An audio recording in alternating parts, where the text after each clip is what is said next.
Assalamualaikum warahmatullahi wabarakatuh. Shalom dan selamat pagi untuk kita semua.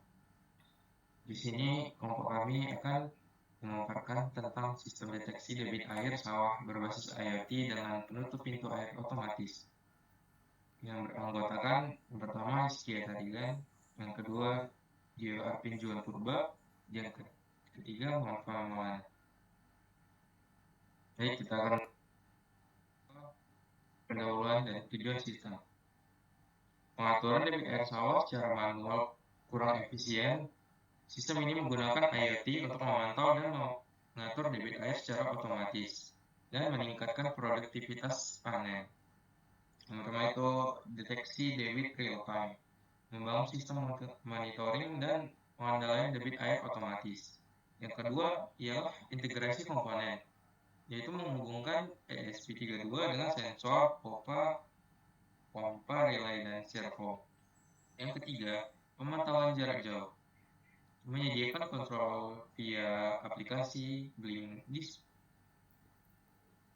Selanjutnya masuk ke manfaat, efisiensi irigasi pertanian. Distribusi air akurat itu adalah air disalurkan sesuai dengan kebutuhan aktual dan menghindari pemborosan. Pemantauan real time itu mencegah kelebihan atau kekurangan air dengan respon yang cepat. Selanjutnya ke kontrol otomatis. Pompa dan pintu air bekerja hanya saat dibutuhkan. Yang terakhir dukung smart farming, yaitu hemat energi, hemat waktu, hemat air, dan relevan untuk pertanian yang presisi. Masuk ke selanjutnya. Kemudian selanjutnya masih ke bagian manfaat. Tapi kali ini untuk mengurangi ketergantungan manual dan memudahkan petani. Yang pertama, otomatisasi penuh. LSP32 mengendalikan sistem berdasarkan nilai debit air aktual dari sensor. Tanpa intervensi manual, relay dan servo memungkinkan buka tutup pintu air serta on atau off pompa otomatis. Mengurangi tenaga kerja, para petani tak perlu cek aluran air rutin, jadi bisa dari smartphone yang memungkinkan itu untuk hemat waktu dan tenaga. Pemantauan jarak jauh, aplikasi yang tampilkan debit air, status pompa, dan itu air via smartphone. Kontrol fleksibel, pengguna bisa atur sistem manual dari jarak jauh via tombol digital di aplikasi. Dan konektivitas modern, petani tetap terhubung sistem. Ini sangat cocok untuk pertanian modern. Kemudian masuk. Baik, kali ini saya akan menjelaskan tentang isi dari coding yang kami buat untuk proyek kami, yaitu di bagian pertama konfigurasi billing CPP, yaitu define billing template ID sampai billing out token. Itu menjelaskan tentang menghubungkan perangkat aplikasi billing cloud berdasarkan ID template dan token autentikasi. Yang kedua bagian library dan header CPP, yaitu include-nya yang kegunaannya untuk mendeteksi sensor WiFi yang sudah diinput. Di bagian WiFi by token billing CPP itu menentukan nama WiFi, SSD, password, dan token autentikasi untuk kode billing yang akan dijalankan. Di bagian komponen, dia memunculkan kode di layar LCD yang telah digunakan. Selanjutnya, di bagian flow sensor itu mendeklarasikan debit air yang muncul di layar LCD. Dan selanjutnya di bagian kontrol sistem CPP, yaitu mendeklarasikan menentukan mode otomatis 0 atau 1, yaitu mode manual atau mode sensor otomatis. Di bagian interpret flow sensor CPP itu kegunaannya untuk mendeteksi setiap aliran air yang masuk ke dalam sensor Di bagian baling slider servo manual, di sini menjelaskan tentang sistem kerja tombol on off pada aplikasi baling yang kami gunakan, seperti tombol on off dan tombol untuk membuka dan menutup pintu katup air. Dan selanjutnya flow calculation. Di sini flow calculation menjelaskan tentang cara sistem kerja sensor-sensor yang ada, yaitu untuk mendeteksi tekanan debit air untuk bisa membuka dan menutup katup air saat air mengalir deras, tidak terlalu deras, dan air mengalir perlahan. Selanjutnya LCD. LCD akan menjelaskan tentang LCD menampilkan hasil dari tekanan air yang keluar dan masuk, supaya kita dapat mengetahui debit air yang mengalir pada irigasi air sawah tersebut. Kemudian selanjutnya masuk ke bagian pada perangkat keras sistem. Yang pertama ada ESP32. ESP32 adalah sebuah microcontroller berbasis arsitektur Extensile X6 buatan Express System yang dikenal luas karena fitur konektivitas Wi-Fi dan Bluetooth integrasi serta performanya yang tinggi dalam harga terjangkau. Modul ini sangat cocok digunakan dalam berbagai proyek IoT, termasuk sistem deteksi dan kendali seperti pada proyek pintu air otomatis berbasis debit air. Yang kedua adalah MG996R. Servo MG996R adalah jenis servo motor digital yang digunakan untuk mengontrol sudut atau posisi secara presisi. Komponen ini banyak digunakan dalam proyek robotik dan otomatisasi,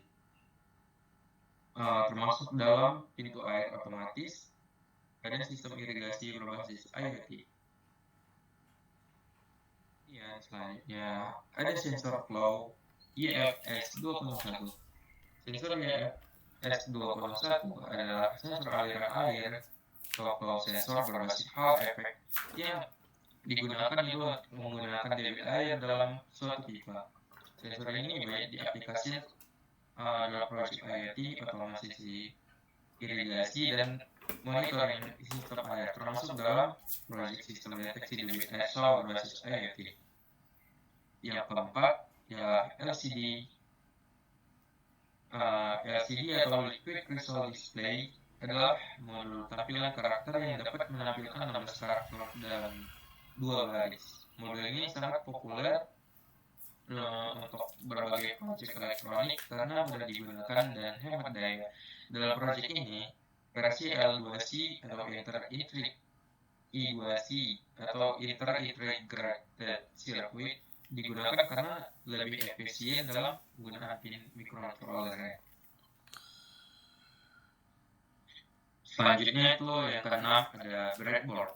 Breadboard adalah sirkuit sementara tanpa solder yang digunakan untuk menggunakan prototipe rangkaian elektronik, komponen elektronik seperti resistor, sensor, controller, ESP32, dan kabel jumper dapat dipasang dan dilepas dengan mudah di breadboard itu tanpa perlu menyoldernya lagi. Yang ketujuh ya kabel jumper. Kabel jumper adalah kabel kecil dan fleksibel yang digunakan untuk menghubungkan komponen elektronik satu sama lain. Pada breadboard itu jadi dia terhubung ke breadboard dan microcontrollernya seperti ESP32. Kemudian masuk yang ke-8 ya selang airnya. Selang air itu adalah tabung fleksibel yang digunakan untuk menyalurkan air dari satu titik ke titik lainnya. Selang ini umumnya itu terbuat dari bahan karet, PVC atau polyvinyl chloride atau plastik fleksibel yang tahan terhadap tekanan air rendah hingga sedang.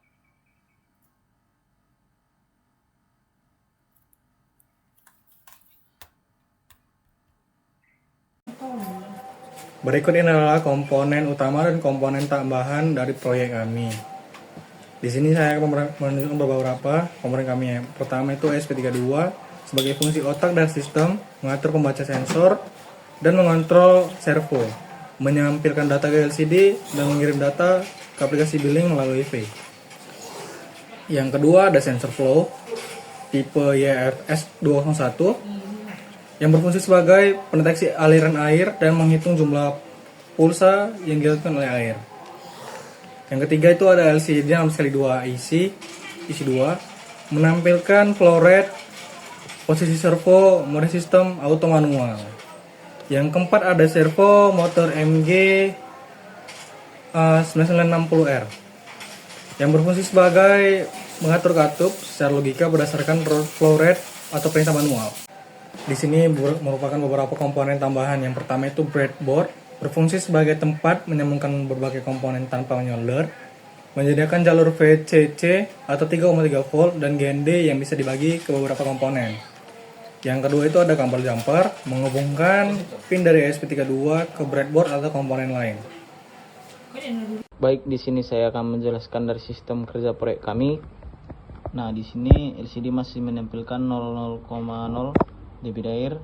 Maka kita akan mengetes ke tekanan air yang masuk. Kali ini saya akan menggunakan nafas karena alat dari pompa air kami rusak.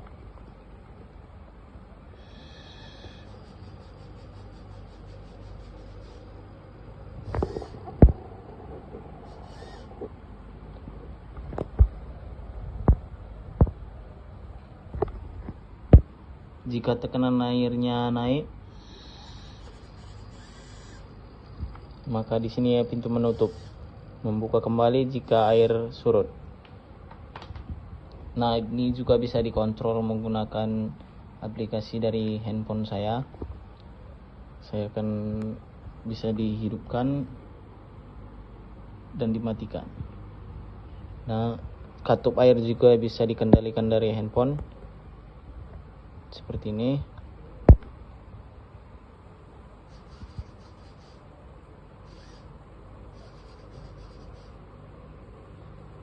Ini jika kita ingin menutup air secara penuh, ini bisa membukanya setengah dan membukanya secara penuh.